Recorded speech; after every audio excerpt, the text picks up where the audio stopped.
$600 pension 10, 15 years ago won't buy much of anything here today. And why the millennial generation is starting to give up because they can't afford to get a good job or own a house. 8 million Venezuelans voting for this assembly, saying it's actually less than 3. It is. And people are going to start rioting in the streets. Was reported to have asked Putin for military support that would help him stay in power. We will make America safe again. And yes, together, we will make America great again. And they ignore him. And 8 more years goes by till Bernie himself finally admits to his sons, hey, I've been running a Ponzi scheme. Does its dominance mean it can use the alliance for its own ends? Since 1981, bond yields, also known as coupon rates, have just gone down and down and down. Federal Reserve note will be your biggest financial liability. All right, welcome to RTD Live Talk. Today, starting off on a different link due to some new technical issues, it looks like, on YouTube side, making it very complicated to stream. But we're here, we're live, and looking forward to having some good back and forth. And as always, you guys know we have a special guest, as I was mentioning to Jeff prior to going live, is that how I came about, my awakening period happened to do with the Dollar Vigilante. So happy to have Jeff join us. But before I bring him on the screen, let me acknowledge a couple people's presence. Make sure we have everybody tuned in. Make sure you guys come with some good questions for our guest. We got Spirit King, we got Johnny Deep, K-Love Crypto, the New York Redneck, Blunt News, Johnny, Jeff. So I appreciate you guys tuning in. And so let me just go right ahead to the screen. And so welcome Mr. Jeff Berwick from the Dollar Vigilante to Rethinking the Dollar. Thank you. Well, I appreciate you taking time to join us. Let me make sure audio-wise that they can hear you. And so we should be good to go. But Jeff, thank you for joining us. And so I wanted to start off by basically, for those that may not know Jeff Berwick, even though most people should, can you give us a quick synopsis of how you arrived at the Dollar Vigilante and everything else you do, and give us a little rundown if you don't mind. Oh, man, it's been a long journey, my entire life, basically. But I kind of started off as an entrepreneur, and I started an internet tech company in the 1990s. That was a financial-related tech company. So it's still the largest financial website in Canada, called stockhouse.com, and I ended up selling it in around 2003 after the tech bubble crash, which brought the company from a valuation of about $240 million to almost zero. And I asked a lot of people what happened, and they said, that just happens sometimes. And then my partner, who had tried to kill himself during the crash, came over on crutches after he jumped out of a 7-story window. And he handed me a book called The Creature from Jekyll Island by G. Edward Griffin. And I read through that, and I said, oh, this explains a lot. Why didn't anyone tell me how the central banking system worked? And I kind of went on to try to travel the world. I bought a sailboat, and I sailed for exactly 1 year, and then I sank it in El Salvador. And then I just continued on by backpack to about almost 100 different countries. And I just wanted to kind of see the world, because I was starting to realize that what we're told on the television programming or in the schools isn't exactly what's really going on. So I wanted to see the world. And as I was doing that, I was reading up on Austrian economics and libertarianism and anarcho-capitalism, and starting to realize that a lot of knowledge out there that most people didn't know about was actually the real good knowledge, the stuff that we should know about. And I decided to start with my partner, Ed Bugos, the Dollar Vigilante in 2010 after the 2008 crisis, because we predicted that was going to happen. And when that happened, I thought, okay, we kind of understand how this all works now. So let's sort of get out there and tell people how this all works, how central banking is a scam, how government is a criminal organization, how nefarious it all is, how it destroys so many things in this world, and get that out there. Right. Well, so I appreciate you sharing that. And I wasn't aware of the fact you said you sunk your boat. I'm assuming it wasn't on purpose, was it?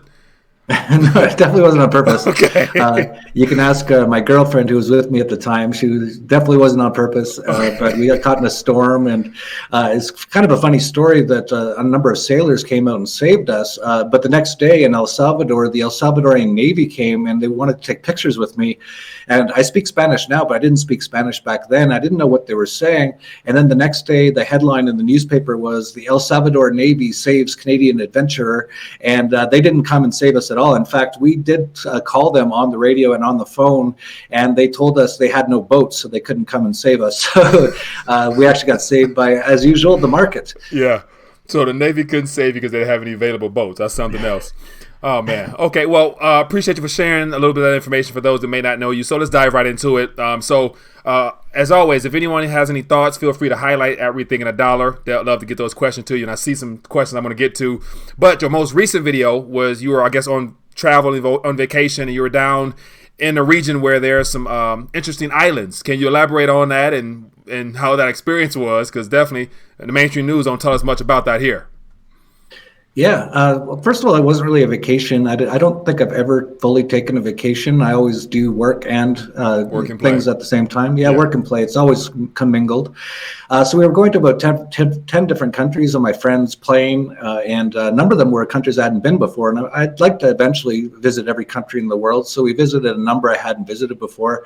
And Luke Radowski of We Are Change was with us. And by the time we get up to the Northern Caribbean, we thought about going to the Virgin Islands, and Luke said, if we go to the Virgin Islands, we have to try to get on Jeffrey Epstein's island. So we, after talking to a number of boat captains, none of them would take us there. We finally found one who said he would take us around the island, and then at the last minute, he let us unexpectedly jump off and get onto the island. And so for about half an hour, we documented what we saw there before we got chased off by security. Yeah. Now, so Jeffrey Epstein, the whole scenario was in the mainstream media for a brief moment, a week or two at best, from what I can recall. And as always, it was very questionable how everything came to all of a sudden to an end. What are your thoughts on that? Was that a deliberate cover-up, or of course there's more to the story, but how come they nipped that in the bud? And I want to get controversial off from jump. I saw a lot of pictures of that particular gentleman and our current U.S. president together. Is there any commingling there, you think? Oh, absolutely. There's lots of evidence of Jeffrey Epstein, who we knew for a long time about his Lolita Express. This was well known in the independent media. You would never hear about it on the mainstream media, of course. He was flying. Bill Clinton flew to his what they call Pedo Island. They had a lot of young kids and young teens that were there, and they essentially raped them and really horrible. And Bill Clinton went dozens of times. Prince Andrew was always there. Donald Trump was quoted as saying in a New York magazine about 20 years ago, to paraphrase, because I don't remember the exact quote, Jeffrey Epstein's a great guy. We both have a love of young girls. And so he was tied in with almost everybody. And I'm very conspiratorial minded. I'm always looking, why would they let this information out, that sort of a thing. And I really don't know exactly what happened. Either they had to kind of show that they took someone down so that they could say that they're doing something about this stuff. And then, of course, they said he was in jail. They said he was on suicide watch. All of a sudden, he died. He hung himself on suicide watch. All the cameras were turned off. The guards fell asleep. The usual kind of stuff, just like Osama bin Laden. It's like, we got him. Where is he? Oh, we threw him in the ocean. Right. Right. And then they put up a completely photoshopped image of him. The image of Jeffrey Epstein dead actually looks like Anthony Bourdain. I don't know exactly what happened. I wouldn't doubt it at all if he's still alive. But as far as why was he even in the mainstream media, I think there's two ways to look at it. One is there was so many of us talking about it. I think if you get enough people talking about something, they have to at least acknowledge it. And so maybe they said, okay, and so many people are talking about this, we have to do something. And maybe what they said is, let's act like we arrested him, act like he killed himself, and then let's just wipe it off from the news. There can't be any court cases after that because he'll be dead, supposedly dead. Secondly, the other sort of thing is that the people at the elites, they really like kind of showing what they do. So there could be an angle on that as well, where they thought, we kill babies, we drink their blood. This is what a lot of these people do at these so-called elites. And to some extent, I think they want people to know it, and they kind of put it out in movies all the time. And I think to some extent, this Epstein thing might have been a bit of that as well. They kind of, I think to them, they're like, let's tell everyone that we're actually satanic people who drink and kill babies and have a child sex trafficking ring, and they won't be able to do anything about it. Let's laugh in their face about it. And then let's just like change the news cycle so that no one ever talks about it again. So I think there's some of a bit of both in that. I think they were under some pressure to actually have to acknowledge it. And I think the way that they handled it was absolutely perfect, and down to their playbook of just, okay, we handled it, we arrested him, oh, he killed himself, and there's no more court cases, next news article, sort of a thing. And I think that's what happened. Now, along with that, and bringing out Epstein's or airing out his closet, I guess there's a lot of documentation and record keeping and whatnot. And so a lot of other names were dropped. And so, of course, Bill Clinton you mentioned, and one of the royalty members in the UK or something like that. So several people were also brought out, but the mainstream media never ran with that, according to my knowledge. And so my question would then be, if all those pictures has appeared with the current president of the United States of America in those pictures as well, what's the chance that there was some information that probably contained that particular person, and then all of a sudden that's when they got squashed? Because I never heard our president tweet once about Epstein, apart from the Attorney General mentioning an investigation needed to be taking place. So what is the chance that it was stopped at the very top? But then who possibly could have leaked it? Well, yeah, it's definitely, this is all top-down sort of a thing, and I think it's way more commingled than most people think. I think Donald Trump and the Clintons have been good friends for decades, absolute good friends. In fact, I remember watching the debates with Donald Trump, and he's like, we're going to put Hillary in jail, and I was like, no, he's not. And I remember I actually stayed up that night. I don't usually watch the selections. They're not even elections. It's a big show. It's like pro wrestling. It's just a show for the slaves. And I actually stayed up. I was like, okay, I actually thought Trump was going to win because I saw him. He went to a Jesuit meeting with Henry Kissinger and all these people a few weeks before. And when I saw that, I actually posted on the Dollar Vigilante that Trump was going to win because he had just met with all the top Jesuits, which is one of the top secret societies. And so I stayed up and I watched. And as soon as he got selected, one of the first questions from the controlled mainstream media, which is all CIA people, was, are you going to arrest Hillary? And he said, to paraphrase again, I forget the exact thing he said, but it was along the lines of, no, Hillary and Bill are good friends and good people. Right after he had said he's going to put her in jail. So, this goes way beyond Hillary and Trump, who are all in the same club. Just like George Carlin said, it's a big club and we're not in it. And, I think, like I said, I think they had to do something. I think there was so many people talking about things like Jeffrey Epstein and all these child trafficking rings that they had to actually do something, or there would have been a problem. Enough people would have gotten too upset and done too many things. So I think, from way beyond Trump and the Clintons, I think it's way higher than that. They probably set this all up and said, okay, Jeffrey, you've been working with us for, decades. We're going to have to act like you're in jail and act like you kill yourself, and then we'll probably send you off to Israel to live the rest of your life or something along those lines. Right, yeah. Now, so as a part of the whole narrative of Make America Great Again, for some reason, there's two different types of people. There's people who actually think because he speaks different, he's apparently from a different background, that he's actually operating in the best interest of the United States of America. And so, has there been any positives, in your opinion, in regards to what Trump has done thus far? Anything that has been worthwhile outside of what the normal people have done prior to who are more employee-minded individuals? Really not much.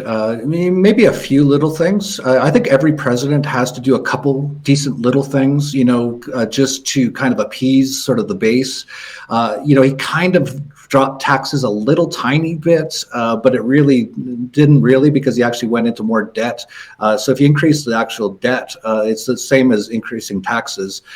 So he really didn't do that. He talked about withdrawing the troops. He really hasn't done that. He's actually gotten more involved in all kinds of military escapades across the world. He sold the Saudis over $100 billion in weapons, which they're using to do a genocide in Yemen.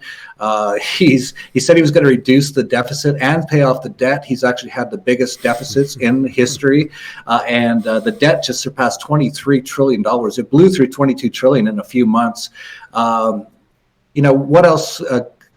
Like I've heard some people say he's done some good things. I think they reduced regulations a little bit. I think there's something like 100 million regulations in the land of the free, and I think he reduced a couple of them. Like really, if he just looked like Barack Obama, it would look like the exact same thing is going on.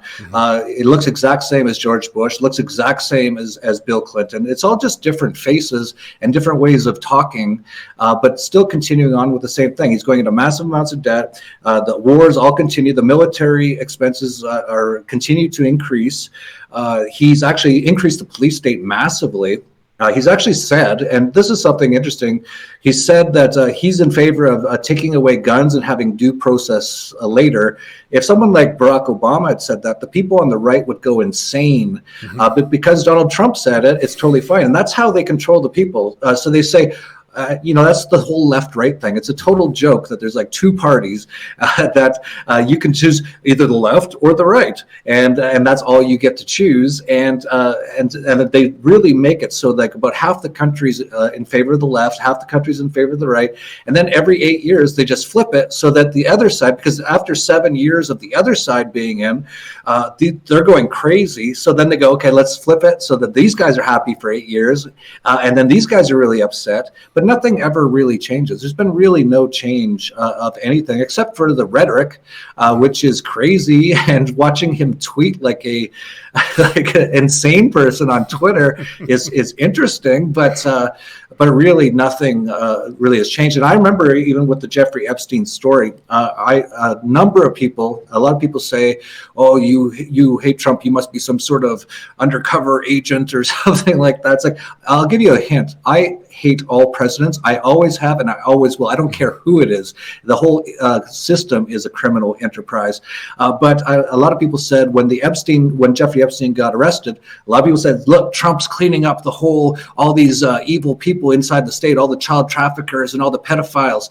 And I said, I bet you nothing comes of it. And that's exactly what happened with what they did there. And that's how they do it. So they kind of appease people. And so a lot of people could say, "Oh, Trump tried to take him down, but he killed himself under suicide watch, and now there can't be any trials on anybody, and it's just too bad, but Trump's a really good guy."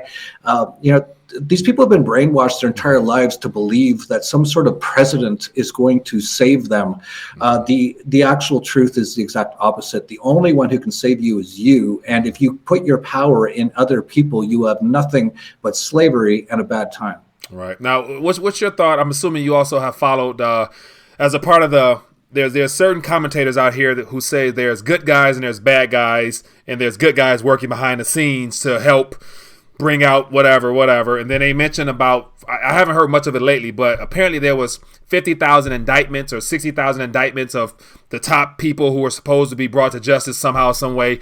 And so I'm assuming you would put that in the same category of a lot of hot air, just meant to get people excited about nothing. Or what? I remember seeing that, it's a lot of this Q related stuff. And to me, Q is basically a CIA psyop of essentially getting me a lot of people who really want a lot of this pedophilia to be taken care of and that sort of thing. Some hope, like, oh, we're on the inside, guys. We're gonna do a certain hand sign, or wear a certain color a certain day to show you that we're taking down the bad guys. And I remember seeing that post. I forget where it was, but it was something like 50,000 indictments have been filed. And I looked into it for about 20 minutes, and you can actually look up these sort of things, and there was no indictments filed. And so some people were like, where are they? And they're like, well, they have to remain secret. It's like, well, like there's nothing happening whatsoever. So, a lot of people, like I said, they put their hope into the system, and they hope that someone's going to save or fix the system. You can't fix the system. The system is a criminal, evil enterprise. We need to just walk away from it. Stop paying taxes, stop voting, stop sending your kids to government schools, all that kind of stuff. And if people did that and started using cryptocurrencies, which would take down the central banks, which would end all wars, that's what can fix the world. But a lot of people still, it's just sort of like this idol worship sort of a thing. It's like this one man, this one person. It's very much the same thing with Jesus to some extent. It's like this one guy, he's going to come back, he's going to save us. it's all meant to keep it so that people never actually take action themselves. Because if the people actually woke up and everyone started taking action, this whole system would come down in a matter of minutes. But that's what they don't want anyone to know. And that's why they keep putting people into these places where a lot of people who were really mad about Barack Obama, and they were like, I'm going to revolt against the government, all this kind of stuff. But as soon as Trump won, they're like, okay, everything's great now, but nothing's changed. Yeah. Now, so you gave a couple what I guess appear to be solutions on the surface. You said stop paying taxes, opt out of the system. But yeah, I'm sure a lot of people might say, hey, easier said than done, because if you don't pay, then there's going to be consequences. And of course, in mass, then it'll be easier to get away with. But individuals trying to exit out or opt out is not necessarily easy because, as you mentioned, most people are asleep, and sleep don't really have the information on how to take control back of their own lives. So, do you think that's something that really everybody can just all of a sudden wake up and say, hey, I'm opting out, I'm not paying taxes, I'm moving, I'm going type of thing? Is that something that's doable for the average person? It's absolutely doable. You look at a lot of sort of the right people, and they talk about how screwed up the country is all the time. And I'm like, well, opt out of the system. And they're like, but I might get in trouble. Well, who are a lot of their so-called heroes? It's people called the Founding Fathers, which is a total cult and a total psyop in itself. But in any case, those people, they broke off from the England, from the King of England, and they said they wanted taxation with representation and all this sort of stuff. Those people were treated as total terrorists, total criminals. Oftentimes, they're hunted down and tortured and killed, and they were just trying to get away from the England government at the time. So a lot of the people who consider them heroes won't even just not file a tax return because they might get in trouble. Like if people want to get out of slavery, it's not going to be super easy, but it's not that hard either. Everyone watching this, just stop paying taxes, stop voting, start doing everything you can to take down the system, whether it's, sending information to other people, don't treat politicians as anything but criminals. Don't listen to police officers unless you absolutely have to. And then many times you kind of have to, or they'll kill you. But, if you're crossing the street and the cop goes, hey, stop, just go, get out of here, you criminal. I do that all the time. Just stop treating them like they have some right to rule you. And the fact that so many people are like, well, but I might get in trouble. I might have to go. They might come to my house and they might put me in a cage for a year. It's like, oh, boo hoo.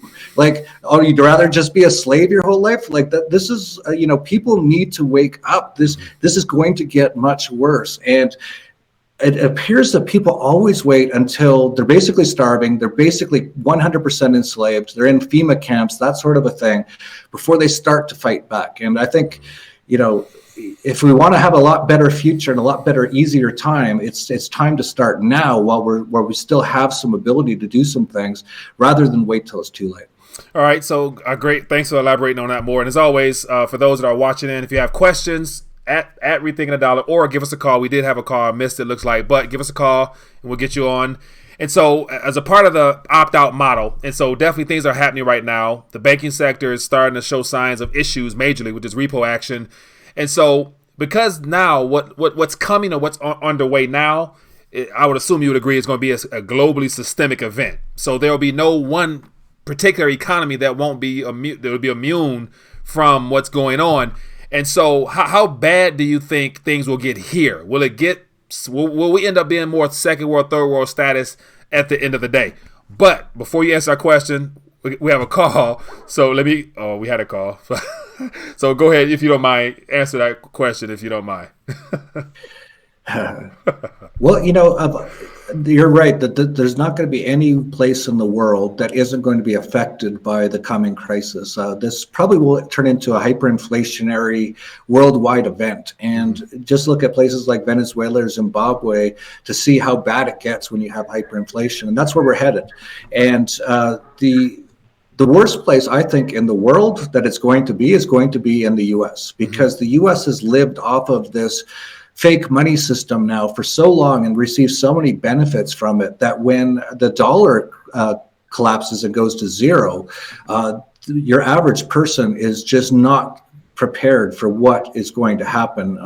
You even see like people when they turn off EBT cards every now and then, there's like riots in the grocery store. That's just an EBT card being turned off for a few hours. Just wait till the dollar goes to zero and there's nothing in Walmart. Watch what people do. So I think the worst place to be in the entire world during this crisis is in the U.S. In fact, I spent a lot of time down here in Mexico, and I'm kind of hoping that they finish building that wall, because I don't want all those people to be streaming down here too much. And I think that's part of the reason, is to build up this stuff. Like there's now face scanning at JFK Airport, all kinds of tracking and scanning. And I think in next year you can't fly without a real ID card. So they're really clamping down on people's ability to travel.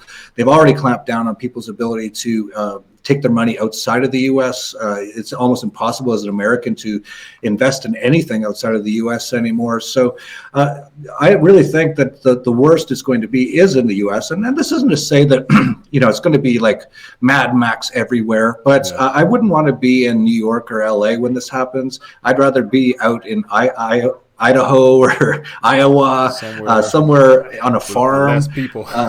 Less people, more food, and that sort of a thing. But it doesn't have to be terrible. We've seen numerous countries go through hyperinflations. They get through it. Zimbabwe, Argentina has a hyperinflation every 10 years. And it's, for me, like whenever I visit, it's amazing. It has amazing wine, amazing paella, amazing food, beautiful girls, wide open spaces. So it doesn't have to be the end of the world, but for a lot of people will feel that way. All right, so Jeff, appreciate you. Oh, we got a caller here. So hello, caller. What's your name? Where you calling from? And what's your thoughts or question? My name's Hans von Rosenberg of the New York Redneck. How you doing, player? I'm doing good, my friend. We got the New York Redneck on. What's your thoughts or question for Jeff? Oh, nothing. I just want to say, I know it's going to get bumpy over here in New York. I'm looking forward to that. But here's my question to Jeff. All right, this Chris Dwayne character, the Silver Shield guy, he preaches the same thing you do, except he's anti-crypto. And he always loves peace and love and saying no one's coming to save you except himself. When can I get you guys together to smoke a joint and hash this out? All right, so I'll hang up on that one. Appreciate the call and the thought. I'll let Jeff touch on that. Thanks, player. All right. Well, my wife loves smoking weed, but I actually don't smoke weed very much with other people. I actually mostly do cannabis oil in my coffee enemas, and I meditate on it. But I'd be down for having a blunt with Chris and talking. Well, so interesting, and so it's interesting that the redneck mentioned that, because actually I'm looking to have Chris back on the show, and so I was going to try to kind of throw out there about trying to see if you guys wouldn't mind connecting. So if you're okay with it, I'll see if he's okay with it, and then perhaps we can get something together and have a good gentleman discussion on where we're at and some real world solutions. So definitely. So I'm glad that was brought up. So thanks for the call. And so we might have another call if you don't mind. So we'll take this one. Hello, caller. What's your name? Where you calling from? Kevin from Sarasota. Kevin from Sarasota. What's your thoughts or question for Mr. Berwick? All right. Well, he speaks. Jeff, by the way, it's a pleasure to talk to you, man. I watch you all the time, and just to see you all two together on screen it's magic, my friend. So, great job, Mike and Jeff. Welcome aboard to Mike's show. My question is with cryptocurrencies. I have just a little bit in three of the main big ones: the Litecoin, Ethereum, and Bitcoin. But with it being priced in dollars, is that it's Achilles' heel? I mean, if you're pricing something that's in dollars and the dollar goes down to nothing, I mean, I guess in theory that a Bitcoin could go to 1 million, but what's 1 million non-dollars? You know what I mean? So if I can get some clarity on how a cryptocurrency would be worth something against the dollar, that would be worth nothing. All right. Well, thanks for that. I'm going to let him answer. I'm going to hang up so that you can hear him on the live stream. Absolutely. Thank you very much, fellas. All right. Have a good one. Thank you for the call. Yeah, this is a question that a lot of people have, and it's because most people, especially in the U.S., have lived their entire lives where every single thing has been valued in dollars. So it's very hard for people to kind of imagine what it'd be like to value something in something else, like Bitcoin, for example. So we could see a future if Bitcoin really catches on, the dollar collapses, where 5-10 years from now, we're saying, I'm going to go to the movies. Well, how much does the movies cost? And it's like 3 Satoshis. That's what we might be saying. So a lot of people are confused about what will happen if the dollar goes to zero. Does that mean Bitcoin's worth something? It doesn't necessarily mean Bitcoin's worth something, but just because the dollar has no value doesn't mean that other things don't have value anymore. It's just a way of denoting value. So, for example, a lot of people I know actually price things in Bitcoin now. And there's a site, I think it's called pricedingold.com, where they price everything in gold. And actually, gold is the better way of tracking things. So we track a lot like the stock market and stuff like that in terms of gold, because the dollar is being devalued so much that you see the stock market, it's gone up, what is it, like 300% the last 10 years or something? But it's only in terms of dollars. In terms of gold, it's actually, I don't know off the top of my head, but it might have even gone down. It's just been a sort of a norm for so many people to price things in dollars or value things in dollars, but everything can be valued in any sort of term. So you could even look at a dollar. I would say, well, a dollar is worth 0.00001 Bitcoin, basically, right? And that's, a very valid way of saying what a dollar is worth. And if you look at dollars in the price of Bitcoin since 2009, the dollar has absolutely 100% collapsed in terms of Bitcoin. So don't get too caught up in just valuing things in dollars. In fact, it's a good exercise to start trying to value things in other things. And I would really suggest gold. Gold is probably a way better way of valuing. I wouldn't value everything in Bitcoin right now because it's so volatile, because it's such a small market. But the gold market's a massive market, and it doesn't move very much very often. And it actually really holds a sort of a more fairer value than the dollar does. So I would check out like pricedingold.com and start getting in the habit of looking at things priced in other currencies or other assets like gold. Okay, so appreciate that answer. So we have another caller. Hello, caller. What's your name? Where you calling from? Hey, this is Jeff from Florida. How you doing, Jeff? I'm a subscriber to your channel. Hey, I just wanted to ask you a quick question. I saw you commented on one of your videos recently about an article from Michael Schneider, and it said, "Goodbye, middle class. 50% of American workers make less than $33,000 a year." It seems like our wages are either being stagnant or going down, and the cost of living keeps going up. I mean, if you go to the grocery store or the gas station or just everyday living, the cost of expenses keep going up. Also, I just wanted to say, you really got a lot of balls to be able to go on Epstein Island, man. I mean, you could have been shot, you could have been arrested. I mean, something could have really happened to you, man. So you really got a lot of balls to do that. So I just wanted to say thanks for having me on. Bye. Appreciate you, Jeff. Thanks, my friend. Yeah, in terms of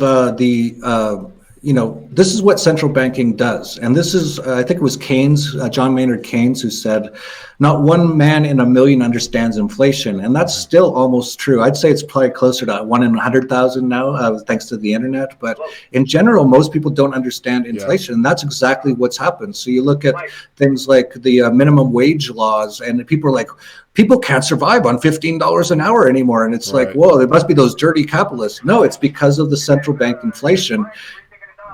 All right, so we have another caller. Yes, and I'll bring you back to that thought, Jeff. And so, hello, caller. What's your name? Where you calling from? Hey, Mike, Jeff, what's going on, fellas? I am Dewan of the DT Crypto channel. I'm always on your channel, Mike. This is an honor to be here and speak with you and Jeff. Thank you, Jeff, longtime watcher as well. I just have a question for Jeff. I mean, we already know what's going to happen when the gears kick back. When this thing comes crumbling down and Mad Max happens here in the U.S. From this point on, you also see that other countries are looking to adopt their own cryptocurrency, with China rumored to have their yuan backed by gold or whatever. Do you guys, or do you, Jeff, still believe, or if you ever did, that there will be a global currency when this thing all falls down? And once it falls down, how long do you think it'll be before they get it back and running with some type of new game plan? Well, appreciate the call. I'm gonna let Jeff answer, and then we'll go from there. Thanks for the call, my friend. No problem. Well, when you ask about what will replace all these things, we already have potential replacements in things like Bitcoin. So if more people started using Bitcoin or Bitcoin Cash or Monero, which is even better in my opinion, now we can sort of bypass a lot of what's going to be happening. In fact, that will just really take down the central banks, really take down the governments very quickly. And once the central banks and governments are really taken down, we'll have so much peace and prosperity in the world. So a lot of it is just already moving to the next currency and moving away from these fiat currencies, which only empower the criminal organizations. The US dollar is the biggest used terrorist currency in the world. It's used in most drug transactions, even though all drug transactions should be decriminalized and legal. Everything they say about Bitcoin is what the US dollar is used for, and people just need to start moving away from it. And as far as other countries, there's a total competition going on right now. It's very, very interesting. We actually have kind of private money, which is most of the cryptos. We actually starting to have corporate money, and that's what Facebook Libra is trying to do. Google's talked about launching a cryptocurrency. And then we have the government money, which is the fiat currency, which means by force. They force you to use it, and they extort you, and they expect you to pay them in that currency from their criminal extortion rackets. But the fiat currencies are going down, and now we're seeing things like China looking at doing a digital currency. That's going to be interesting. I've heard them say something along the lines of it'll be backed by gold. We'll see. I would never trust the Chinese government on anything. So there's a lot of trust involved with a gold-backed currency. For example, Fort Knox. I don't believe there's the gold in there that they say there is. No one's really seen it in about 100 years, and knowing governments, it's probably long gone. So I don't trust anything. And the whole point of cryptocurrency is we need a money system that isn't based on trust. And that's where things like Bitcoin come in, where there's no one person, there's no central banker, there's no group of people in a boardroom behind closed doors deciding how much money to print. We need a open source, limited, completely free and open currency, and that's where the cryptocurrencies come in. All right, so I got a question I want to ask you, because Jeff, I'm one of the guys in the middle, and so I am interested in the blockchain because I know that's where we're heading, and there's a lot of opportunity there. But then I'm also a precious metals guy, just because I enjoy being able to go back and actually hold something physical. So I'm in the middle. So I'm gonna throw a little hiccup back at you. What's the likelihood that all of this, the Bitcoin itself, was put in place at this current moment in time as a backdoor out, and according to a greater plan, and we happen to be falling right into their desire to go digital, because the whole point in going digital solely is that they want to remove cash, because cash is an issue because it's outside of it's outside the government's eye. So what's the likelihood that this is a deliberate plan by some greater force, and we bought into it? Well, you look at the internet, and the internet was kind of started by DARPA. It was started by the U.S. military, and you could say that in many ways, if the U.S. military started it up, it's totally backfired on them, because now people across the world are getting access to real information. I think it's the same with cryptocurrencies. We don't know who Satoshi was. It was very out in the open, though, and it looks like he came from a group called the cypherpunks, which were working way back in the 90s. And I know a lot of these people, and they're all anarcho-capitalists, and they all were working on systems to take away the money system away from the communist-style central banks. And he wrote his white paper and he put it out. I've never seen any sort of evidence that it was a U.S. intelligence operation.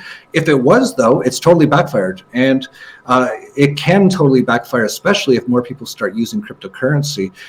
The biggest thing about controlling a currency, and this is from the Rothschilds back in the 1700s, I think it was Amstel Rothschild said, "I care not who makes the laws as long as I control the money." And he's right, because if you control the money in a society or in a system, you control pretty much everything, just because of human nature. People will sell their souls. They'll do almost anything for money.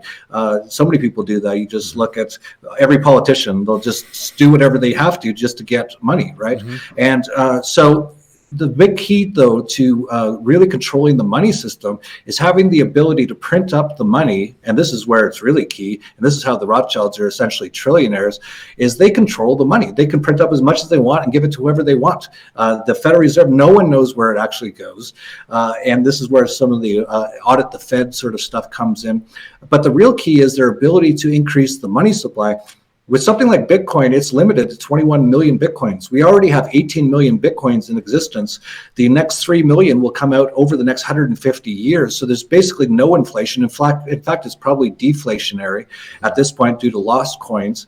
And so even if Bitcoin became the money of the world, if every single person used it, and I'm not sure Bitcoin can handle it, by the way, and that's a whole other topic about how much these systems can handle, but let's just say it could, and let's say everyone in the world tomorrow went to Bitcoin. They stopped using dollars and euros and yen, so all those go to zero, and everyone's got Bitcoin, and Bitcoin would have a valuation probably of about $1 million in today's dollars, but everything would be going on in Bitcoin. If that were the case, all the governments in the world would collapse because they mostly live off of the money printing and the debt that they can go into by the money printing. So if we just had Bitcoin was money in the world, it would get rid of course, central banks, which would end all wars. It would get rid of most governments, at least about 90% of every government. So every government would have to go down to incredibly small size, which would create a massive amount of prosperity, massive boom in progress, in productivity, in the economy and things like that. So even just that alone, if we're going to have in the future, in the next 10 years, fiat currencies or say Bitcoin or a cryptocurrency, if we go towards cryptocurrency, the world will be 1,000,000 times better than it is today. And if cryptocurrencies never catch on too much and we stay in the sort of fiat system, where especially now that it's digital and controlled and they can track every transaction, we're headed toward sort of like a 1984 times 1,000, which is, I can't do the math in my head, but 1,984,000 or something like that. But we're headed towards like a tyranny like we've never known it unless we can get away from this money system. Right. And so as you're giving an explanation there, my next thought would be we're already just by technology evolving, heading to a smart economy with AI, all the automation, robotics. So everything is changing and we're being deliberately led into an environment where our smartphones, so just the whole idea of of privacy on smartphones, if it's coming from Yahoo, Apple, or Android, the primary providers, there's backdoors. And so is that of concern to you as far as just the devices we use? Like this conversation is being watched if they wanted to. So there's no way of really going outside of the system. So does cryptocurrencies really play an important role if your phone has a backdoor and you're trying to scan something, they can still see and track? And does those things concern you at all? Well, you definitely have to be careful with cryptocurrencies for sure, not just from the government, which is always the biggest criminal in any society, but also hackers and things like that. So yeah, you have to be careful. And this is where the opportunity is in cryptos. It's still very early. It's kind of like using email back in 1993. I remember telling people about it and they just couldn't wrap their heads around how it worked. There was even I think it was a Today Show episode with Bryant Gumbel. Just look it up. Today Show, Bryant Gumbel, email, first time hearing about email. And they were talking about it like, how do I get email without the U.S. Post Office? They just couldn't get their heads around it. And it's very much the same with crypto today. It's still very early stages, but it's going to get more and more secure and more easy for your average person to use. And as it does, there'll be more and more demand for it, which will increase the price and things like that. But yeah, there's always certain worries. I don't really worry about anything. I think, at the end of the day, material items are not that big of a deal. What really matters is your health and your happiness and things like that. But you have to be a bit careful. But if, for example, if cryptocurrencies really become like private cryptocurrencies, not government-controlled cryptocurrencies, become money in the world and the fiat currencies go away, there won't be any big government there to spy on you. It'll be gone. They pay for it all through central bank money printing and debt. So it's sort of like you can't have one without the other. If cryptocurrencies catch on, then we won't have any large criminal organization to spy on you. All right. Sean Livingston, I want to take a second and acknowledge a super chat from someone that says, thanks, guys. I watch both of your YouTube channels and love the podcast for Silver Doctors Mike. Appreciate it, my friend. So, Jeff, as we get ready to draw back towards the end of our discussion, I want to be respectful of your time. Looks like you have a nice little day ahead of you, according to the background there. Still got some light there. And so as we get ready to wrap up, anybody got any thoughts or questions, feel free to let us know. We'll get these last couple questions answered. And so, Jeff, I want to kind of get your thoughts on, you live abroad, you travel abroad. And so out of all the places you've gone, for those that have not had a chance to get up and go somewhere, what's been your most favorite places that have potential that may not be as impacted as badly as the developed world might be in the next decade as things transition? There's so many places. I would say a lot of places in South America. Argentina is just, they're used to hyperinflation. It's just normal. There's wide open spaces. That's, I think, for sure a good place to hang out for the next few years. I'm here in Mexico. I think Mexico, they had their peso collapse in the 90s. People here are kind of used to that sort of stuff. They're not tied into this financial markets as much. No one here has mortgages. There's no such thing really as mortgages here.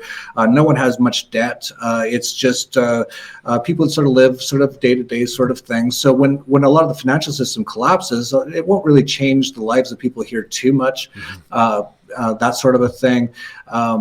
There's so many places, really. I just traveled through the Caribbean. Most of those islands are completely empty. I would check out Bonaire. It's a Dutch colony there. Grenada was pretty nice.